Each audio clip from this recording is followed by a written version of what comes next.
The 17 News at Sunrise podcast is brought to you by Clinica Sierra Vista. Welcome back to the 17 News at Sunrise podcast, where we share your news on your schedule. Working in the spirit of the Golden Empire, this is 17 News at Sunrise. Good morning here at 5 a.m. Thanks for waking up with us. I'm Maddie Jansen alongside Alex Fisher on this Tuesday morning. In your 17 Crime Watch this morning, disturbing video is making its rounds on social media showing a man being assaulted in a gas station parking lot in Taft. Officers responded to the fast trip on Kern Street Friday night. That's where they say they found a man seriously hurt with head injuries. Police say several witnesses identified one suspect as Chester Lewis Goff III. Goff was arrested for felony assault with grave bodily injury before being released on bail. The family of the man assaulted is asking for help through a GoFundMe campaign. If you'd like to donate, we've posted a link on our website, kget.com. Kern County probation officers found drugs, cash, and a loaded gun during a home check in northeast Bakersfield. KCSO says officers searched the home on Dana Street yesterday and found 40 fentanyl pills, roughly 34 grams of cocaine, a quarter pound of methamphetamine, a large sum of cash, and a loaded gun. They arrested 24-year-old Jose Vieira, who was on post-release community supervision. Vieira faces drug and firearm charges, resisting arrest and violating probation. The drug crisis in Kern County was once again made evident yesterday after 3 people were found unconscious in central Bakersfield, one eventually dying. Police say they found 3 people who overdosed on drugs near California and Union Avenues. They say one person passed out inside a business and 2 others passed out inside a car in a nearby alley. Officers used Narcan, that's the overdose reversal spray, to all 3 people. 2 survived, but 1 could not be revived. And there's a new warning about 2 dangerous and highly potent illegal drugs infiltrating the supply of street drugs, putting people at risk for deadly overdoses. One is a class of synthetic opioids called nitazines. They can be up to 10 times stronger than fentanyl. Health officials are also finding traces of xylazine, a non-opioid animal tranquilizer, in fentanyl samples. Xylazine is used to sedate horses, dogs, and other animals ahead of veterinary surgery, similar to the popular party drug ketamine.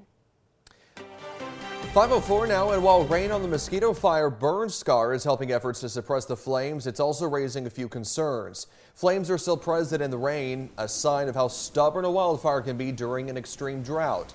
A combination of smoke and steam blanketing the burnt-out forest. Firefighters explain that this weather makes conditions pretty dangerous for crews on the ground. Biggest concern is firefighter safety. We're in steep canyons. Our firefighters are already struggling to get in and out of these canyons. You add rain, you add slippery slopes. It just makes it an unsafe environment. Despite those conditions, firefighters still say they welcome the rain. They just don't want too much of it all at once. And at last check, the Mosquito Fire is currently 39% contained. It has burned more than 76,000 acres. Making news around the world, Hurricane Fiona slammed into the Dominican Republic yesterday, causing widespread damage. The Category 1 storm brought torrential rain and powerful winds to the area. Fiona caused severe flooding, cut off villages, forcing more than 12,000 from their homes and leaving more than 700,000 without power. Authorities closed ports and beaches, and most people were urged to stay home from work. It's the first hurricane to hit the Dominican Republic directly since Jeanne left severe damage in 2004. Weather experts say they expect the storm to become a major hurricane today, reaching Category 3 or higher, but it's not forecast to approach the U.S. coast. We now know the name of a man who was killed while riding his bike in Shafter last week. CHP says 44-year-old Francisco Saldivar was hit by a vehicle on Central Valley Highway around 2 a.m. last Monday. He died at the scene, and it's not known what happened before the crash or who hit Saldivar.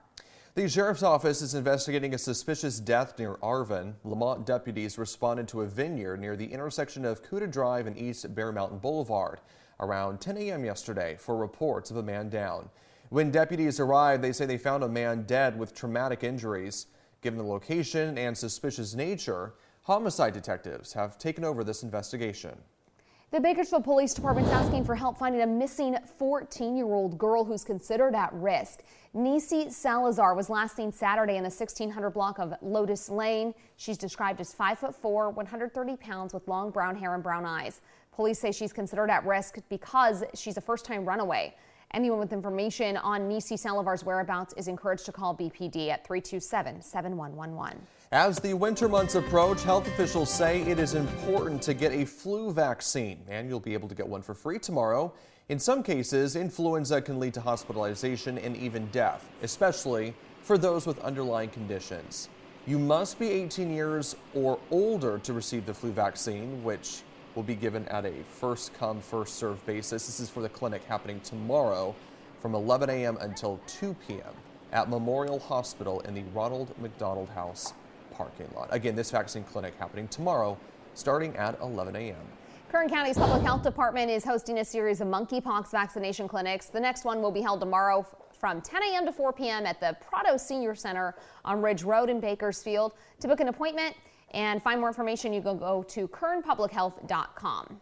17 News is your local election headquarters, and Kevin McCarthy is set to roll out his Commitment to America, a play on former Republican Speaker Newt Gingrich's platform in 1994, and a message to voters this November.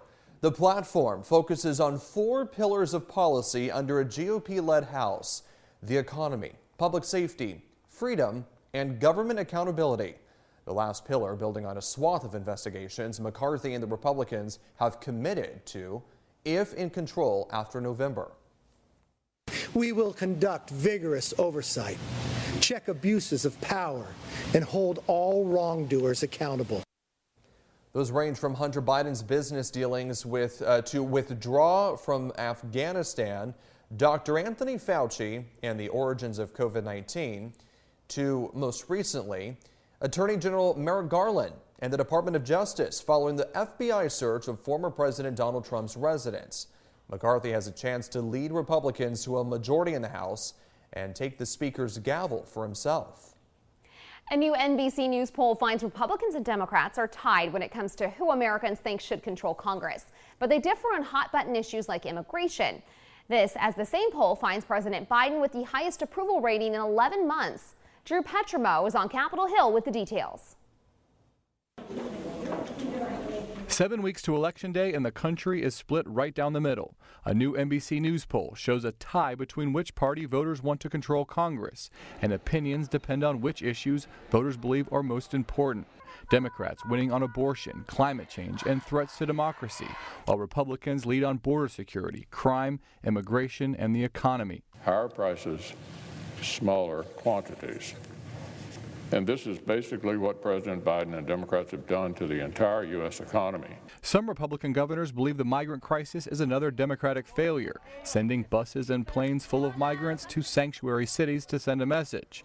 Florida Governor Ron DeSantis recently sent migrants to Martha's Vineyard. They all signed consent forms to go, and then the vendor that is doing this for Florida provided them with a packet that had a map of Martha's Vineyard. It had the numbers for different services on Martha's Vineyard. The failure was the governors that sent people on a multi-day bus ride without proper food, without medical care, without the basic necessities.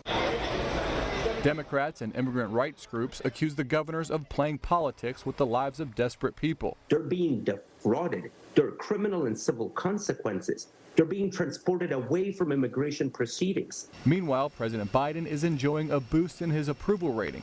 The new NBC News poll shows it's up to 45%, the highest in 11 months. Taken in full, the new poll points to tight races when voters head to the polls on November 8th. Reporting from Washington, I'm Drew Petrimo, NBC News. Well, ballots will start hitting mailboxes across Kern County and the state on October 10th. That is less than 3 weeks from now. You can check your voter registration status online at voterstatus.sos.ca.gov, or you can call the Elections Department at 868-3590. If you're not signed up but wish to receive a ballot in the mail, you have until October 24th to complete your registration. You can do that online at vote.ca.gov or in person at the Elections Office. You can find all this information on our website, kget.com. And we're hosting a series of candidate debates over the next 6 weeks as we count down to November. It all kicks off next week with a debate between the two candidates looking to fill Kern's 3rd District Supervisorial seat, Jeff Flores and Brian Smith. That will take place next Thursday, September 29th at 7 p.m. right here on TV 17. The 17 News at Sunrise podcast is a production of KGET and Nexstar Media Group. For more on all of the headlines in today's show, head to kget.com.